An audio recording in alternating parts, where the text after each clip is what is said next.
Hello friends, welcome to SSC coaching centre. आज की video में मैं आपको घन एवं घनाभ और मिश्रण यानी कि दो टॉपिक कराने वाला हूं, तो वीडियो को पूरा जरूर देखिएगा। चलिए स्टार्ट करते हैं। पहला टॉपिक है आपका घन एवं घनाभ।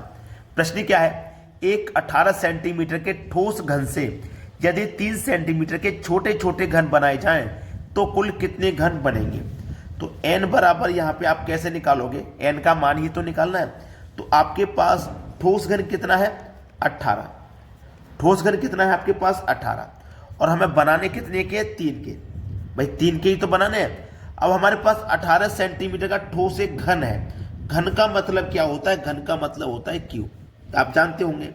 तो मैं 3 से कटा दूंगा 18 को, तो 6 बार में कटेगा, मतलब 6 का क्यूब। और 6 का क्यूब कितना होता है, 216। बस हो गया आपका आंसर, इतना ही काम इसमें करना था। तो कितने घन बनेंगे, 216 घन बनेंगे। पहला ऑप्शन हो जाएगा सवाल का बिल्कुल सही जवाब। चलिए अब देखते हैं अगला सवाल। अगला प्रश्न ये है, एक घन को 125 भागों में विभाजित किया गया है। इस विभाजन से प्राप्त छोटे छोटे घनों की भुजा 3 सेंटीमीटर है।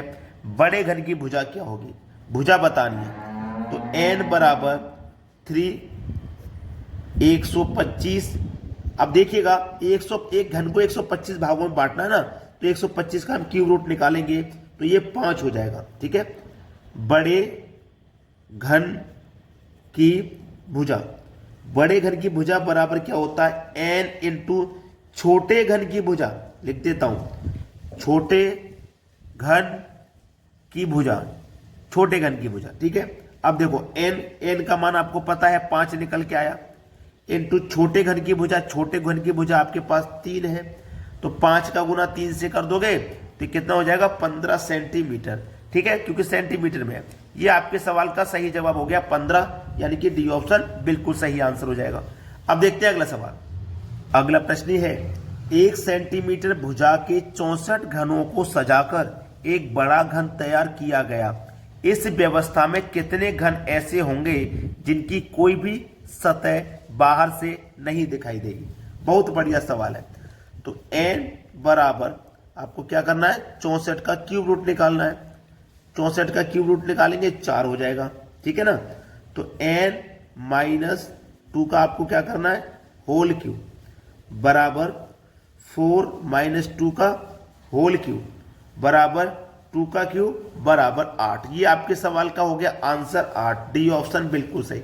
अब आप बोलोगे सर ये कैसे करते चले गए आप, हमें तो समझ में नहीं आया। आप यही तो बोलोगे, सर हमारी समझ में तो आया नहीं, आपने पता नहीं क्या कर दिया। देखो n की वैल्यू आ गई मेरे पास 4। ठीक है, n की वैल्यू 4 है, तो मैं n की वैल्यू 4 रखूंगा। 4 मैंने रख दिया, 4 में से 2 को कटाऊंगा। ठीक है, 4 में से 2 को कटाऊंगा तो इसका हमें क्या करना है, पावर 3 तो करना है, क्योंकि हमारे पास क्या है, घन। हमें क्या करना है, एक बड़ा घन तैयार करना है। जब घन को तैयार करेंगे तो पावर 3 करेंगे। जब घन को तैयार करेंगे तो क्या करेंगे, पावर 3 करेंगे। तो हम पावर 3 करेंगे, तो 2 की पावर 4 में से 2 गया तो 2 बचा, और 2 की पावर 3 का मान 8 होता है। यही हो जाएगा आपके सवाल का बिल्कुल सही जवाब। तो ये हमने प्रश्न देख लिए। अब देखेंगे मिश्रण से संबंधित क्वेश्चन। अगला प्रश्न है, यहाँ पे मिश्रण से संबंधित हम क्वेश्चन देख रहे हैं। तो पहला क्वेश्चन है, एक पंसारी 60 रुपए प्रति किलो वाली चाय तथा 65 रुपए प्रति किलो वाली चाय को किस अनुपात में मिलाए ताकि मिश्रण को 68.20 रुपए प्रति किलो के भाव से बेचने पर उसे 10% का लाभ हो जाए। ये सवाल बहुत बढ़िया है। एक तो चाय है आपके पास 60 रुपए किलो वाली, दूसरी चाय है आपके पास 65 रुपए किलो वाली। आप इसको हल कर लेते हैं। पहले ये क्या दिया गया हमारे पास, 68.20, यही तो दिया गया। अब देखो 68.20 में आप क्या करोगे, इस दशमलव को हटाओगे तो इसके स्थान पे 1 आ जाएगा, और दशमलव के बाद 2 संख्या है तो 2 जीरो आ जाएंगे। आ जाएंगे कि नहीं, 2 संख्या है तो 2 जीरो आ जाएंगे। अब 2 जीरो आ जाएंगे तो आप क्या करोगे, यहाँ पे देखो 68/20 बटे में 100 हो गया। ठीक है, अब आपके पास था कि उसे हमें क्या करना है, 10% का लाभ होना चाहिए। उस पर क्या होना चाहिए भैया, 10% का लाभ होना चाहिए। तो ये 10% की फ्रैक्शन वैल्यू क्या होती है, इसको समझ लीजिए। 10% की फ्रैक्शन बोली 10 लिखेंगे, परसेंट का मतलब बटे में 100 लिखते हैं आप। ठीक है, तो 10 एकम 10, 10 धामे 100, तो 1/10 हो गया। अब लाभ की बात कर रहा है तो जोड़ के लिखेंगे, 10 में 1 जोड़ेंगे यानी कि 11/10 हो जाएगा। 10 में 1 जोड़ेंगे तो 11/10 हो जाएगा। अब ये जो हमारे पास वैल्यू आई है ना, इसको पलट के गुना कर देंगे इसमें, यानी कि 10/11। समझ में आ गई पूरी बात। अब आपको कोई भी दिक्कत नहीं होने वाली इसमें। अब देखो 1 0 से 1 0 ये कट गया और 1 0 से 1 0 आपका ये कट गया। ठीक है, अब आप क्या करोगे, 11 से इसको कटाइए, 11 छिक्के 66, 2 बचेगा 22, 11 दूने का 22, कितना निकल गया है 62। तो यहाँ बीच में जो वैल्यू आएगी वो 62 है। अब मिश्रण का सबसे अच्छा तरीका ये एलिगेशन मेथड का, आप यहाँ पे आसानी से हल कर सकते हो। 65 62 का अंतर 3, 60 62 का अंतर 2, कितना निकल के आ गया 3:2। यही तो बोला था कि किस अनुपात में मिलाए, 3:2 में मिलाना है। पहला ऑप्शन हो जाएगा सही जवाब। अब देखते हैं अगला प्रश्न। अगला प्रश्न है चीनी की मात्राओं का वह अनुपात जिसमें 20 रुपये प्रति किलो वाली चीनी को 15 रुपये प्रति किलो वाली चीनी के साथ मिलाकर मिश्रण को 16 रुपये प्रति किलो के भाव से बेचने पर ना हानि हो और ना लाभ हो। बहुत अच्छा सवाल है, इसको कहते हैं बेहतरीन क्वेश्चन। एक है आपके पास 20 रुपये किलो वाली, एक है आपके पास 15 रुपये किलो वाली, और दोनों को मिलाकर 16 रुपये किलो। आप इनका क्या करोगे, क्रॉस अंतर करोगे। 15 16 का अंतर 1 आ जाएगा, 20 और 16 का अंतर 4 आ जाएगा, यानी कि 1:4 बिल्कुल सही जवाब है। डी ऑप्शन बिल्कुल सही जवाब है। ये प्रश्न का आंसर आ गया।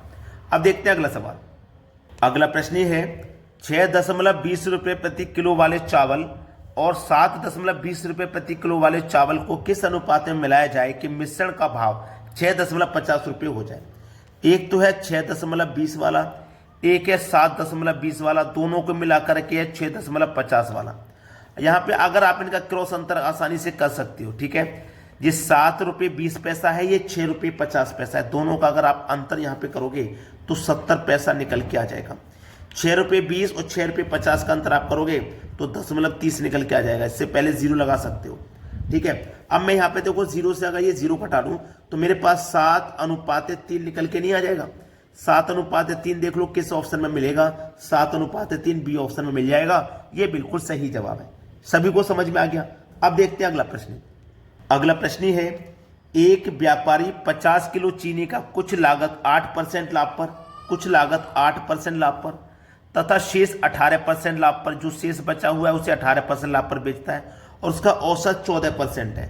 औसत 14% है। अंतर कर लो भैया, 14 18 का अंतर आ जाएगा 4%, 8 और 14 का परसेंट आ जाएगा 6%। ठीक है, अब इसको अगर मैं कटाऊंगा, प्रतिशत से पैसे कटेगा, 2 से कटेगा 2 बार में, 2 से कटेगा 3 बार में, तो ये 2:3 आया। लेकिन उसने पूछा है कि 18% लाभ पर उसने कितनी चीनी बेची थी, ये पूछा है। चलिए, हमारे पास टोटल चीनी कितनी थी 50, टोटल 50 थी ना, 8% और 18% पर बेची है। दोनों का अनुपात 2 और 3 आया, तो अनुपात का योग कर लो, 5 आ जाएगा। इस योग में अनुपात के योग से डिवाइड कर दो, 10 बार में कट गया। पूछा है 18% लाभ पर कितनी चीनी बेची। 18% लाभ पर कितनी बेची है भैया 3, तो 10 का मल्टीप्लाई 3 से कर दो, 10 का मल्टीप्लाई 3 से कर देंगे, कितना आ जाएगा 30। आंसर आ गया। यही तो आपका आंसर है। 18% लाभ पर उसने कितनी चीनी बेची, 30 किलो। ये बिल्कुल सही जवाब है।